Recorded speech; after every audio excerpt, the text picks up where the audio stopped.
नमस्कार, मैं शीतल पी सिंह, सत्यहिंदी.com पर आपका स्वागत है।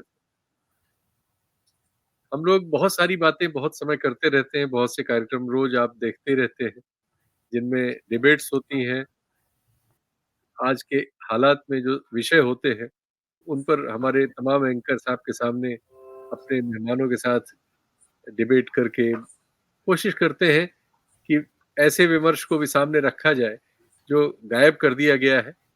और ऐसे बहुत सारी बातें जो लगता है कि लोकतंत्र में होनी चाहिए, लोकतंत्र को लोकतंत्र बनाए रखने के लिए होनी चाहिए, उनको बनाए रखने की कोशिश करता हुआ हमारा जो यूट्यूब चैनल है वो आपके सामने प्रस्तुत रहता है। बीच-बीच में मैं और हमारे अन्य लोग कुछ अलग कार्यक्रम भी लेके आते हैं। उन्हीं में से एक आज फिर एक बार हमारे मेहमान हैं राजू शर्मा साहब, retired IAS, Uttar Pradesh cadre के, 82 बैच के हमारे दोस्त, बहुत बार हमारे कार्यक्रमों में आते हैं। आज का कोई मैंने एजेंडा नहीं रखा है। एक जनरल बातचीत है। उसकी वजह है कि बहुत सारी बातें ऐसी हो गई हैं, जिन पर बहुत सारे कार्यक्रम आपने देखे हैं, लेकिन उन पर फिर भी बात करते रहने को मन करता है। चूँकि वो हमारी आपकी ज़िंदगी और हमारे आपके भविष्य को तय कर रही हैं। हम देख रहे हैं और कई बार हम कुछ कर न पाने की स्थिति में अपने को पाते हैं। कई बार लगता है कि चलिए कुछ किया जाए, तो क्या किया जाए इसका उत्तर नहीं मिलता। तो ऐसे ही सवालों के बीच घिरी ये बातचीत है, जो आपसे करने जा रहे हैं। एक मशहूर हमारे देश के चिंतक हैं प्रताप भानु मेहता साहब। अभी हाल में उन्होंने जो संसद से एक साथ 146 सांसदों को बाहर कर दिया गया है, उस पर टिप्पणी करते हुए उन्होंने एक बात कही। वो बात बड़ी गंभीर है। वो बात ये है कि उन्होंने कहा कि तानाशाह और तानाशाहियों में ये ऐसा होता है कि कई बार उनको लगता है कि ऐसे सवाल जो बहुत साधारण हमको आपको लगते हैं और ऐसे लगते हैं कि इसमें क्या ऐसी क्या बात है, उनको ये लगता है कि नहीं, इसमें बहुत बड़ी बात है। हम किसी के लिए उत्तरदायी क्यों हों, ये तानाशाही से सोच आती है। आप जानते हैं ये जो झगड़ा हुआ जिसपे 146 सांसद बाहर हो गए अभी संसद से, ये सिर्फ इतना है कि कुछ बच्चे, नौजवान लोकसभा में दर्शक दीर्घा से कूद गए, उनके कुछ सहयोगी बाहर हल्ला गुल्ला कर रहे थे, वो लोग पकड़े गए, उन्होंने कुछ धुआं वगैरह छोड़ा। इस पर एक सुरक्षा का सवाल बना और विपक्ष ने कहा कि गृह मंत्री आके देश को बताएं कि क्या हुआ, क्यों हुआ। चूंकि पार्लियामेंट पर एक बार 2001 में एक हमला हो चुका है, आपको याद होगा, और उस हमले में तो विदेशी आतंकवादी थे, कई मारे गए थे, तमाम लोगों की, हमारे सुरक्षा बलों के लोगों की मृत्यु हुई थी जो लोकसभा और राज्यसभा की सुरक्षा करते हैं। तो एक बहुत बड़ी घटना इस देश में घट चुकी है। और 2001 में जब लोकसभा संसद के सामने ये घटना हुई थी, तब लोकसभा और राज्यसभा में सरकार के प्रधानमंत्री, उस समय के प्रधानमंत्री और गृह मंत्री ने बाकायदा राज्यसभा और लोकसभा दोनों में आके बयान दिए थे। और वो एनडीए के ही प्रधानमंत्री और गृह मंत्री थे। एनडीए माने इसी भारतीय जनता पार्टी। आज क्या हो गया कि 2023 में भारतीय जनता पार्टी उससे बहुत हल्के हमले पर भी बयान देने के लिए तैयार नहीं है, लोगों को संसद से बाहर करने के लिए आतुर है, पूरे संसद खाली करने के लिए आतुर है। ये जो परिस्थिति निर्मित हुई है एकाएक, ऐसे इसके अलावा बहुत सारी और भी चीजें हैं जो सुप्रीम कोर्ट और दूसरी जगहों में पेंडिंग है। यानी लोगों को एक भारी शक है कि जो अभी राज्यों के चुनाव हुए हैं, इनमें जो मशीनें हैं हमारी जो हम इस्तेमाल करते हैं, इनके इस्तेमाल में किसी न किसी तरह का गड़बड़ झाला है।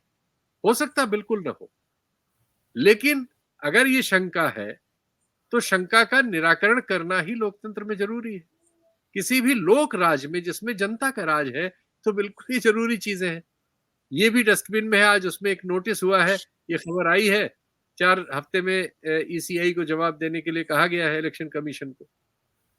ऐसे 3-4 सवाल हैं जो गुत्थम गुत्था हो गए हैं। बहुत छोटे-छोटे और दूसरे सवाल भी हैं कि जो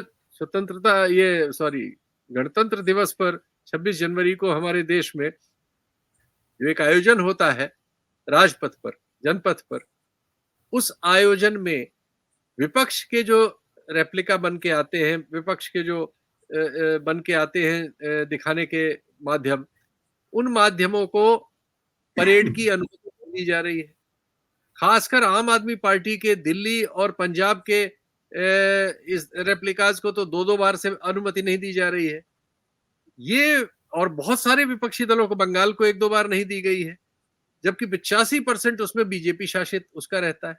तो क्या गणतंत्र दिवस जो है सिर्फ और सिर्फ सत्तारूढ़ दल के लिए है? सत्तारूढ़ दल का प्रचार करने का ही माध्यम है? एक और चीज आ रही है कि सारे रेलवे स्टेशनों पर सेल्फी पॉइंट लगाए जा रहे हैं। 6.5 लाख रुपए उस पर खर्च होंगे। उसमें एक मोदी जी की मूर्ति होगी और लोग उसके अगल बगल खड़े होकर अपने चित्र खिंचवाएंगे। एक ऐसे देश में जिसमें तीसरी श्रेणी के और जनरल डिब्बों की बहुत कमी है, ऐसे साधारण लोगों की यात्रा के लिए रेलों की भी बहुत कमी है, रेल की पटरियों का जो विस्तार है वो बहुत स्लो है तुलनात्मक रूप में, वहां ये सब करना, इतने पैसे लगाना, हर स्टेशन पर इस तरह का सेल्फी पॉइंट बनाना, सवाल हो सकता है। लेकिन क्या आजकल ये परिस्थिति है कि सवाल किया जाए? उत्तर प्रदेश के मुख्य सचिव ने एक आदेश जारी किया है, जिस पर एक कार्यक्रम हम लोग कर चुके हैं, आपने सुना होगा। उन्होंने कहा है कि सारे जिलाधिकारी, कमिश्नर्स ये सुनिश्चित करें कि हर तहसील में, हर जनपद में, यानी हर कस्बे में जहां भी कोई वाल्मीकि मंदिर है, राम मंदिर है, हनुमान मंदिर है, उसमें जो 22 को प्राण प्रतिष्ठा होने जा रही है अयोध्या में, उस कार्यक्रम से संबंधित, उसकी तैयारियों से संबंधित कार्यक्रम किए जाएं और इस सब में तमाम कलाकार वगैरह लगाए जाएं। और इसका खर्चा कहाँ से आए, इसका बहुत क्लियर उसमें वर्णन नहीं है। एक नोडल अधिकारी, एक डिपार्टमेंट का बता दिया गया है सांस्कृतिक विभाग का कि वो जो है उनसे आप संपर्क करें। मध्य प्रदेश में आया है कि वहां के कई मेयर्स ने इस तरह के आदेश दिए हैं कि सभी दुकानों को इस तरह का आयोजन, और रामचंद्र जी की मूर्ति उस दिन लगानी है, बड़े बड़े स्क्रीन लगाने हैं बाहर, इत्यादि इत्यादि। यानी पूरा सरकारी ढांचा एक ऐसे प्रायोजन में जुट गया है जिसे निश्चित तौर पर, ठीक है, बहुसंख्यक वर्ग का धर्म है वो, लेकिन हमारे संविधान में जिसकी उस तरह से अनुमति नहीं है जिस तरह से उसको किया जा रहा है। ये सवाल पिछले कार्यक्रमों में आए। तो इसी तरह के कई सवालों से मैं निरुद्ध था और मुझे लगा कि इस पे बातचीत की जाए, शायद आप भी मेरी तरह से ही इन सवालों पर उसी तरह से उद्वेलित हो। तो राजू शर्मा जी, आपका स्वागत है। बड़े बड़े सवाल और लोकतंत्र पर ही सवाल है। इन सब चीजों को आप कैसे देख पा रहे हैं? जैसा मैं देख रहा हूं और अपना व्यक्त करना चाह रहा हूं, आपकी क्या प्रतिक्रिया है तात्कालिक अगर पूछो तो? आप ने कहा लगभग वही है। हम पिछली बार साथ बैठे थे और चर्चा की थी जी। उसमें कुछ नई घटनाएं जुड़ गई हैं। तो हम लोग, चूंकि साल का अंत निकट है, तो थोड़ी सी खुशी भी बरकरार रखनी चाहिए। ज्यादा नकारवादी और नेगेटिव नहीं होना चाहिए। तो मजे की चीज ये है कि हम अकेले देश या अकेले ऐसे लोग नहीं हैं जो कि इन समस्याओं से या इन प्रश्नों से जूझ रहे हैं।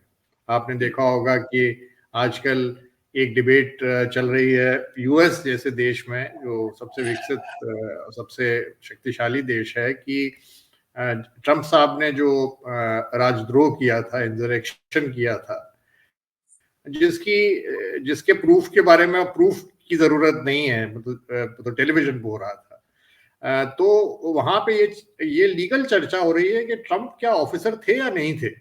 मतलब प्रेसिडेंट, एक वहां कानून है जो कि ये कहता है कि कोई भी ऑफिसर राज्य का, वो अगर इंसरेक्शन की, राजद्रोह की घटना में शामिल होता है या उसको इनकरेज करता है या उसमें लिप्त पाया जाता है, तो वो चुनाव नहीं लड़ सकता।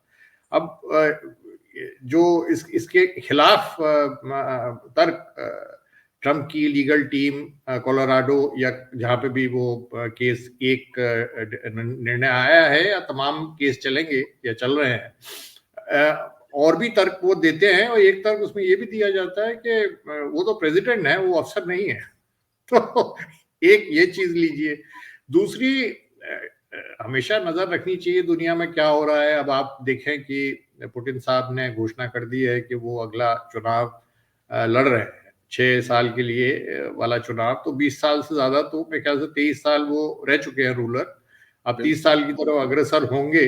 और सारी जो वहां पर एस्टिमेट्स हैं वो यही कह रहे हैं, जो ओपिनियन पोल्स हैं, कि वो भारी बहुमत से जीतने वाले हैं। लेकिन तब भी वहां पे एक जो उनके खिलाफ महिला खड़ी होने के लिए तैयार हुई, उसका पर्चा रद्द कर दिया गया, और उसको जो जज था उसने उसके साथ बहुत उसको कहा कि पहले आप मतलब क्यों नहीं आप अपना समय कुछ कलात्मक और कुछ क्रिएटिव चीजें और सृजनात्मक चीजों में गुजारती, आप कुछ और काम करिए, अभी तो बहुत आपकी लंबी उम्र है, बाद में लड़ लीजिएगा चुनाव। इस तरह की बात हुई। दूसरी तरफ वहां पे जो प्रमुख ऑपोजिशन लीडर है, नवल्नी नाम जो उनका मेरे ख्याल से है, जो जेल में तो है, वो हाँ जो जेल में है, और एक जगह वो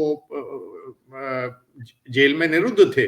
अब वहां से उनको उस जेल से हटाकर आर्कटिक के पास कहीं बहुत ही दूर किसी जेल में भेज दिया गया है, जहां पे मतलब बहुत ही कम लोग हैं।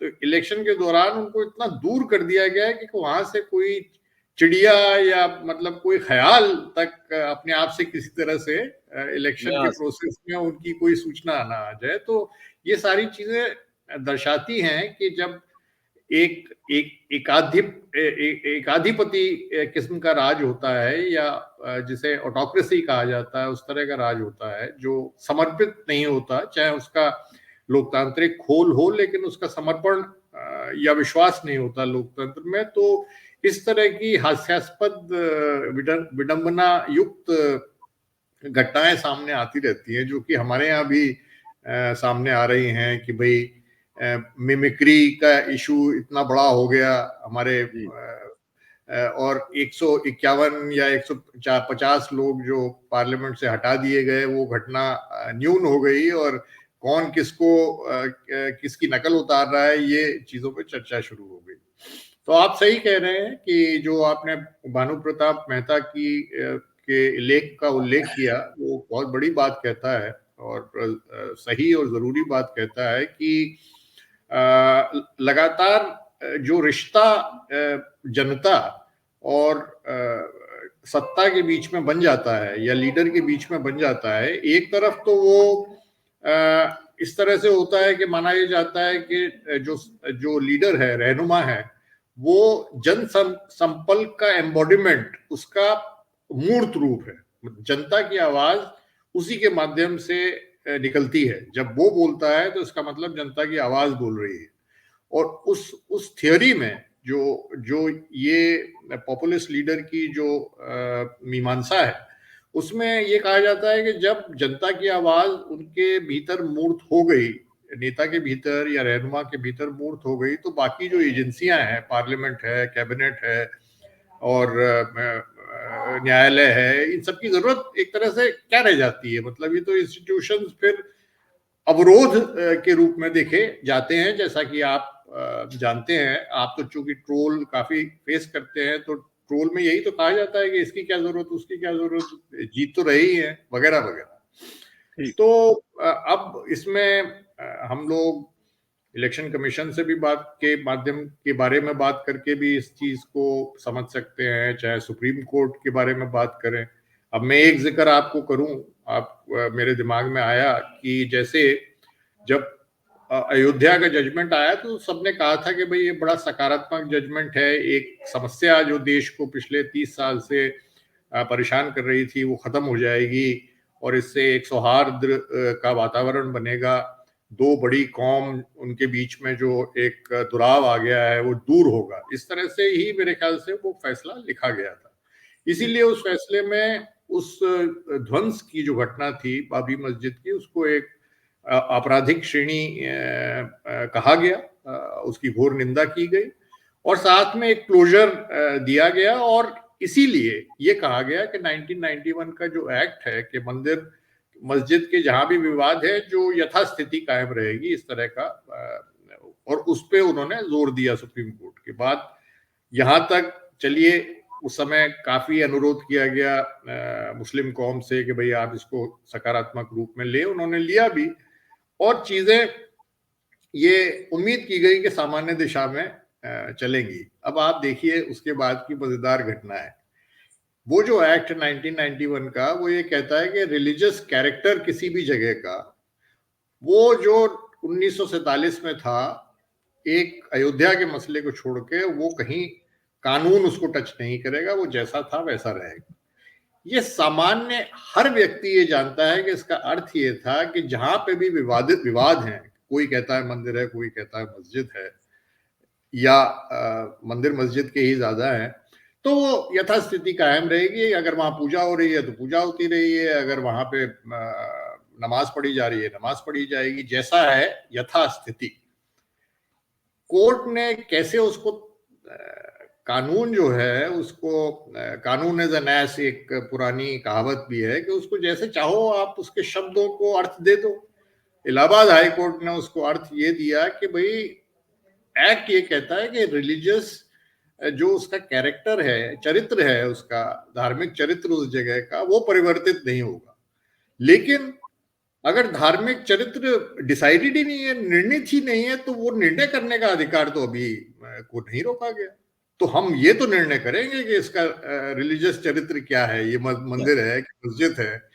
और इस मीमांसा को, जो कितनी हास्यास्पद अतार्किक मीमांसा है और कितनी शरारती मीमांसा है, इसको लेकर आप देख रहे हैं कि ज्ञानवापी खुल गया, आपका मथुरा खुल गया। और यही सत्ता 1 साल या 1.5 साल पहले उसने कहा था कि भाई अब ये विवाद समाप्त हुआ, राम मंदिर हम चाहते थे, वो बनेगा, भव्य तरीके से बनेगा, सब लोग इसमें शामिल हों, आस्था से और सौहार्द का वातावरण बनाए। 1 साल बाद स्थिति है, न केवल एग्जीक्यूटिव की, सत्ता की, पार्टी की, वो तो आप समझ सकते, कोर्ट की भी यही स्थिति है। तो अब आप कहां और किस जगह जाकर निराकरण की अपेक्षा करेंगे, ये तो फिर प्रश्न सूचक ही है। दूसरी तरफ आप ले लें कि भाई चलिए हम मान लेते हैं कि चूंकि हमारे देश में सबसे बड़ी जो प्रक्रिया जो ये दिशा निर्णीत करती है कि कौन सत्ताधारी है, कौन सी जो पार्टी चुनाव जीतती है, फर्स्ट पास्ट पोस्ट, 40% या 30% सीट जिसको आ गई, वो सत्ता अपने हाथ में ले लेती है। हालांकि दूसरी पार्टी जो ऑपोजिशन में है उसके पास हो सकता है कि 40% मत हो। और अगर आप चुनाव के आंकड़े देखें तो आप पाएंगे कि 60% अमूमन हमारे यहाँ वोटिंग होती है। 60% में 40% अगर आपने वोट पा लिया और आप सत्ता में आ गए, तो आप बेसिकली देश के वोटर का 24% मत आपके पास है। उसके आधार पे आप सारे फैसले कर रहे हो। तो आपको हमेशा ये संज्ञान नेचुरली रहना चाहिए कि आप 24% की बिना पर गद्दी पे बैठे हो, तो आपको बचे जो 66% है या 76%, हाँ, उनसे भी तो वार्तालाप करना होगा ना। ये आपकी जिम्मेदारी है, ये सत्ता की जिम्मेदारी है, ये जनता की जिम्मेदारी नहीं है। तो उसमें चुनाव आयोजित कौन करता है? वो चुनाव आयोग करता है। चुनाव आयोग अगर निष्पक्ष नहीं होगा तो फिर बेईमानी है ये पूरी बहस कि भाई वोट से आप जीत के और आप गद्दी पाते हैं। 2 चीजें जो एक्ट आया उसकी मीमांसा फली नरीमन साहब ने की, सही कहा कि अगर आप 2:1 की मेजोरिटी निहित है सरकार के पास है, तो वही मनोनीत करेगी एक तरह से इलेक्शन कमिश्नर्स को। और चुनाव आप कर रहे हैं सेक्रेटरी लेवल सरकारी अधिकारियों के माध्यम से, जो उसी सत्ता के साथ उससे पहले 30 साल से काम कर रहे होते हैं। दूसरी चीज, आप जो लगातार एक बात निकल के आ रही है पिछले तमाम वर्षों से कि भाई ये जो ईवीएम है, जिस इलेक्ट्रॉनिक मशीन से हम वोटिंग कराते हैं, एक बड़ा मशहूर जजमेंट जर्मनी की अदालत का, सुप्रीम कोर्ट का है, जिसमें उसने बेसिकली ये कहा कि भाई जहां वोटर ये चुनौती नहीं दे सकता कि उसका वोट उसको निकाल के दिखाया जाए कि मेरा वोट मैंने किसको दिया था, अगर वो संभव नहीं है सिद्ध करना कि इसका वोट किसके पास गया, तो वो चुनाव कॉन्स्टिट्यूशनली अमान्य है। वहां की अदालत ने अपने जर्मनी के संदर्भ में कहा कि जब आप रिट्रेस नहीं कर सकते वोटिंग को, तो और कहते हैं कि भाई ये तो एक बार गिनती हो गई, अब तो हो गई, अब इसके बारे में कुछ नहीं कहा जा सकता, केवल आपके पास वो पर्चियां हैं, उसकी 5% आप वीवीपैट की ले लेते हैं, गिनती कर लेते हैं, या तो उसमें कई तरह के सुझाव बार बार आए कि भाई इसमें थोड़ी सी आप बढ़ाइए लोगों की विश्वास। एक बड़ा अच्छा लेख योगेंद्र यादव जी ने लिखा, जो कि उसका आधार यही है कि ऑपोजिशन पार्टीज क्या कह रही हैं, और एक कमिटी सिटीजन रिपोर्ट आई थी, इस पे बड़ा एक डॉक्यूमेंट आया था जिसमें ये सुझाव थे कि भाई क्या क्या आप इसमें चीजें कर सकते हो ताकि लोग इसके प्रति आश्वस्त हों कि ये जो हम वोटिंग का मेथड हम यूज कर रहे हैं ये सही है, और इसका मिसयूज, इसकी हैकिंग या इसका दुरुपयोग नहीं हो सकता। वो सिंपल से सुझाव है, उनके ऊपर कोई प्रतिक्रिया व्यक्त न करना, उनको बिल्कुल नजरअंदाज कर देना, स्टोन वॉल करना, और किनारे से उनकी खिल्ली उड़ाना कि ये सारी चीजें आप चुनाव के पहले क्यों नहीं, मतलब आप हार गए इसलिए कह रहे हैं, खिसियानी बिल्ली खम्मा नोचे वाली बात। तो ये चीजें कोई शोभायमान नहीं, इन चीजों से चुनाव के आयोजन के प्रति कोई आस्था का सृजन नहीं होता। अब एक पूरा इंडिया का ब्लॉक, ऑपोजिशन पार्टीज के पूरे ब्लॉक ने भी ये मेरे ख्याल से मांग रखी है, 3 या 4 मांगे रखी है कि भाई चुनाव में ये चीजें करें। उस पर अगर इलेक्शन कमीशन कोई प्रतिक्रिया व्यक्त नहीं करेगा, और अगर उसको खारिज कर रहा है तो ये नहीं बताएगा कि खारिज क्यों कर रहा हूं, और अगर उस पर विचार विमर्श या उसका जवाब ही नहीं देगा और सिर्फ ये कह देगा कि नहीं नहीं हमारी तो बिल्कुल सारी व्यवस्था ठीक है, तो ये कोई ये क्या दर्शाता है? एक और चीज मैं कहना चाहूंगा, इसी से मिलती जुलती है, हालांकि वो उस तरह से वैधानिक नहीं है लेकिन उसका असर उससे भी ज्यादा है, वो हमारा मीडिया है। अगर जी। कोई सरकार अगर कोई सरकार जैसा कि इस समय आरोप है, और एक इंटरव्यू में, बहुत चर्चित इंटरव्यू में जिससे बनी हुई डॉक्यूमेंट्री को बाद में भारत में दिखाने से मना कर दिया बीबीसी की, उसमें एक उद्धरण है जिसमें वर्तमान प्रधानमंत्री तब के मुख्यमंत्री से, वो ब्रिटिश ब्रॉडकास्ट सर्विस की जो एक पत्रकार हैं वो पूछ रही हैं, तो उसके उत्तर में प्रधानमंत्री जो आज हैं और तब मुख्यमंत्री थे वो कहते हैं कि हम मीडिया को मैनेज नहीं कर सके। वो ये वर्ड करते हैं, मैनेज नहीं कर सके। अब शायद उन्होंने मीडिया को मैनेज कर लिया है, क्योंकि अब मीडिया के बारे में सब सर्वत्र ये धारणा है, कम से कम जो सरकार में नहीं है उसकी तो सबकी धारणा यही है, बहुत सारे सोचने समझने वाले लोगों की धारणा यही है, तो सबका अनुभव यही है कि पूरा मीडिया मैनेज्ड है। वो सरकार की ओर से, सरकार के सामने जो भी है, जैसा आपने रूस का और वो उदाहरण कुछ दिए, उसी तरह का उनके साथ व्यवहार करता हुआ नजर आ रहा है। आईटी सेल कोई 4 साल पुरानी क्लिप निकाल लेता है दक्षिण भारत से किसी नेता की, उसको चला देता है, कोई मीडिया वाला ये नहीं पूछता ये कहाँ की है, कब की है। उस पर कार्यक्रम पे कार्यक्रम शुरू हो जाएंगे, सब के सब शाम को वही कार्यक्रम करने लगेंगे। कोई बिहार में किसी राजनेता, सिर्फ विपक्ष के नेताओं के बारे में चीजें निकालना, उनकी खिल्ली उड़ाना, वही जो आप कह रहे थे, सेम काम मीडिया कर रहा है।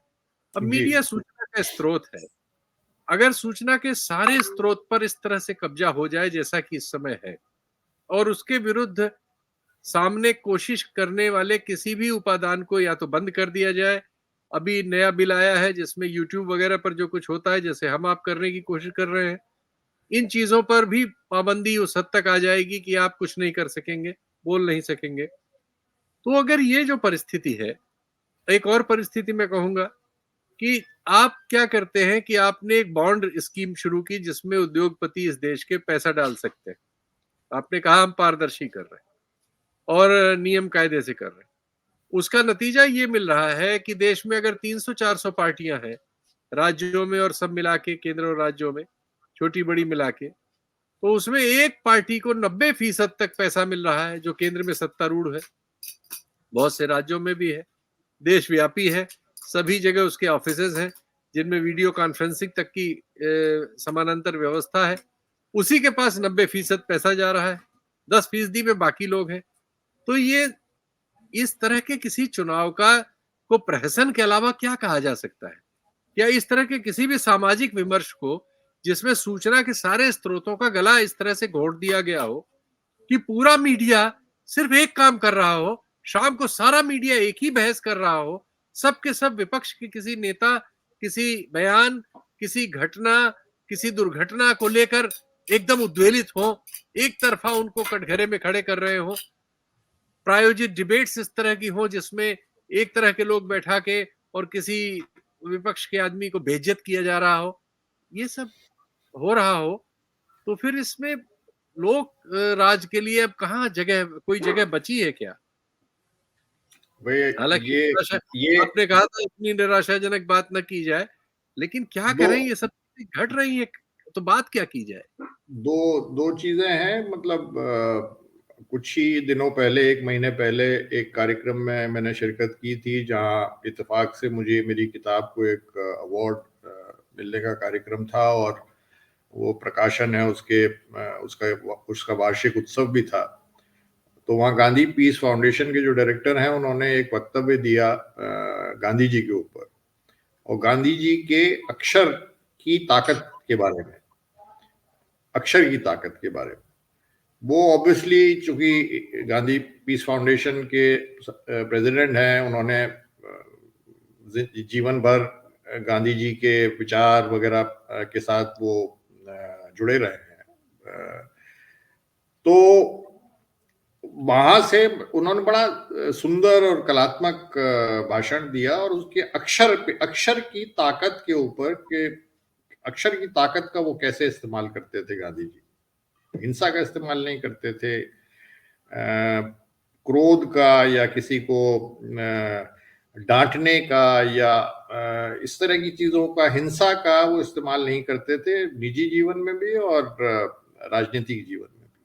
और उन्होंने दुनिया की सबसे बड़ी ताकत जो भारत को चला रही थी उसको, चाहे उनको उनके पूरे कार्यक्रम को 20 या 30 वर्ष लगे पूरा होने में, और उसमें वो आगे जाते थे, पीछे भी आते थे, लेकिन हर चीज वो बिल्कुल जिसे कहते हैं खुले रूप में, उन्होंने बहुत सारे तरीके राजनीति के संघर्ष करने के सिखाए हैं इस देश को। तो उनको पुनः अर्जित करके, उनका पुनः इस्तेमाल करके ही इन चीजों से संघर्ष करना संभव होगा। लेकिन हम और आप जैसे लोग हैं, हमारा प्रयास ये हो सकता है कि हम कोई राजनीति के प्राणी नहीं है, आता भी नहीं है, और हर व्यक्ति राजनीति नहीं करता। राजनीति, हर व्यक्ति राजनीतिक होता है, लेकिन राजनीति हर व्यक्ति नहीं करता, वो एक क्लास करती है। हम लोग उस प्रयास को अलग अलग तरीकों से उसमें भागीदार होते हैं, कोई मीडिया का प्रोफेशनल होके, कोई डॉक्टर होके, कोई अध्यापक होके, कोई चिंतक होके, कोई राइटर होके। अब हाल में 3 नए एक्ट आ गए जिन्होंने पूरा नामकरण बदल दिया। जो हमारे क्रिमिनल क्राइम के कानून, अपराध के कानून है 3, साक्ष्य का कानून है, जो प्रोसीजर का कानून है, प्रक्रिया का कानून है, और तीसरा जो अपराध की गिनती की को कोई नाम देता है कि कितने तरह के अपराध होते हैं, जिसको पहले आईपीसी कहते थे।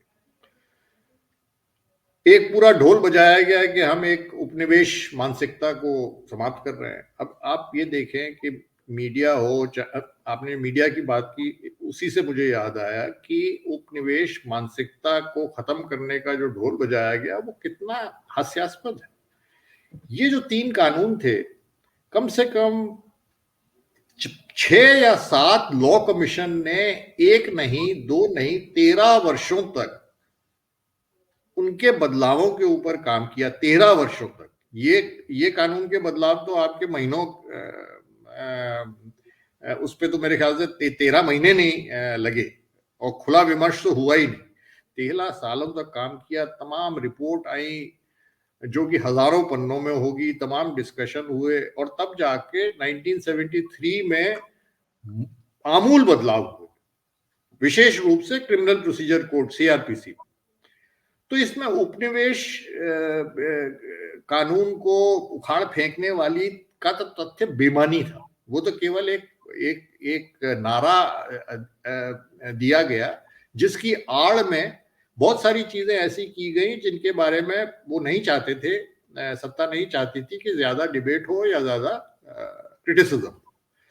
अब जो लोग इसके मीमांसक हैं, जो लोग मनीषी हैं, जो लोग लॉयर हैं, जानकार हैं, अब वो धीरे धीरे लिख रहे हैं। आज ही मैंने एक लेख पढ़ा जो कि ये दिखाता है कि विशेष रूप से जो प्रक्रिया वाला जो कोड है, जिसको नागरिक सुरक्षा BNSS का नाम दिया गया है, एक्ट का नाम दिया गया है, भारतीय नागरिक सुरक्षा समथिंग, उसमें जो 4-5 जो बदलाव आए हैं वो कितने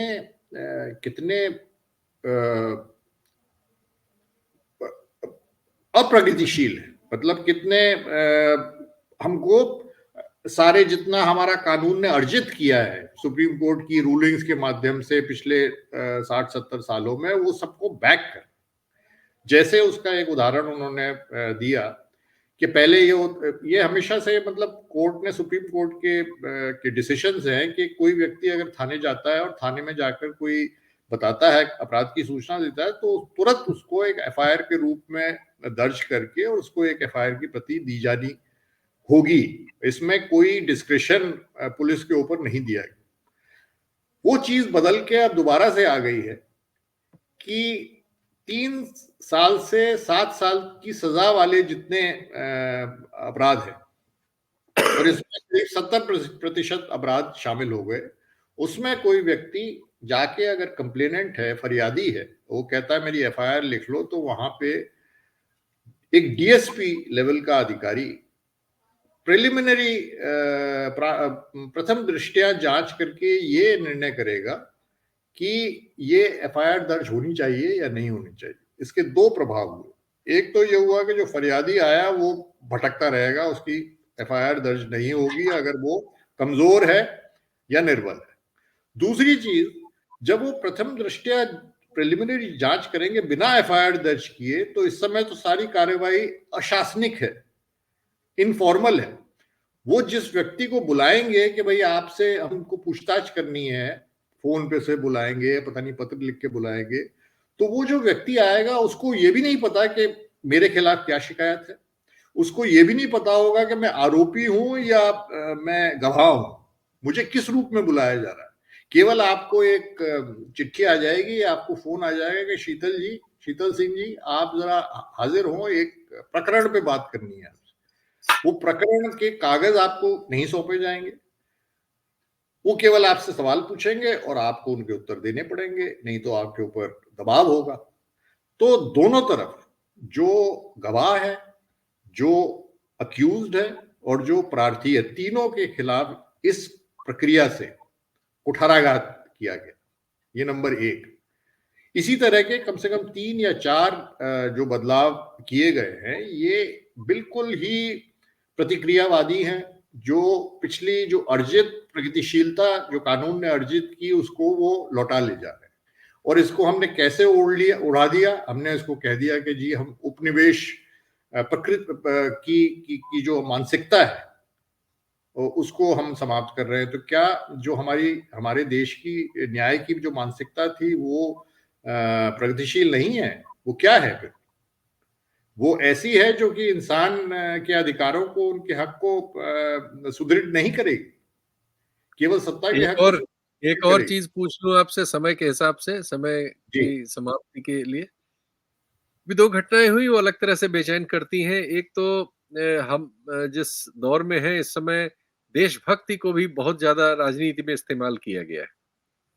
राष्ट्रवाद एक बहुत भारी भरकम शब्द युग में है। अभी खबर आई है, द वायर ने छापी है, कि चीन से हमारा जो सीमा विवाद लद्दाख और अन्य इलाकों में चल रहा है, अरुणाचल तक, उसमें लद्दाख में रेजांगला एक जगह है जी जो 62 की लड़ाई में हमारे जवानों ने बड़ी मुश्किल से उसकी रक्षा की थी और बड़ी कुर्बानियां दी थी, और वहां पे उनकी शूरवीरता का एक स्टोन लगा हुआ था, क्राफ्टेड, लिख के कि क्या क्या किया गया वगैरह।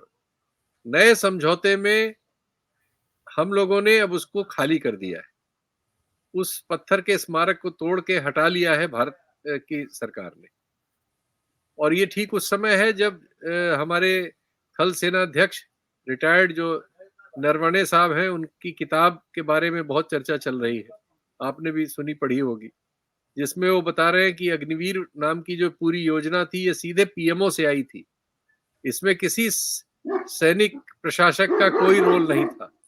और उनके वो तो अचरज में पड़ गए जब ये योजना आई, और उनको इस योजना के बारे में शंकाएं थी। बहुत उन्होंने संभाल के लिखा है, लेकिन इतना सब लिखा है उसमें। एक और तो ये परिस्थिति है कि हमारे जो फैसले हो रहे हैं सैनिक फ्रंट पे, वो भी निश्चित तौर पर आने वाले भविष्य के लिए हमारी चुनौती को कमजोर करते हुए मिल रहे हैं। दूसरी ओर क्या हो रहा है कि हम देख रहे हैं कि पूंछ में भी 3, 4, 5 दिनों पिछले हफ्ते की बड़ी ही कठिन घटनाएं हुई। पहली बात तो ये हुई कि जो ये ढिढोरा पीटा जाता रहा कि हमने जब से 370 हटा दिया है, आतंकवाद वगैरह का नाश कर दिया है, सब खत्म हो गया है वगैरह, ये सब बातें तो बार बार धूमिल हुई हैं। उसी क्रम में हमारे 4 जवानों की आतंकवादियों ने घात लगा के हत्या कर दी थी।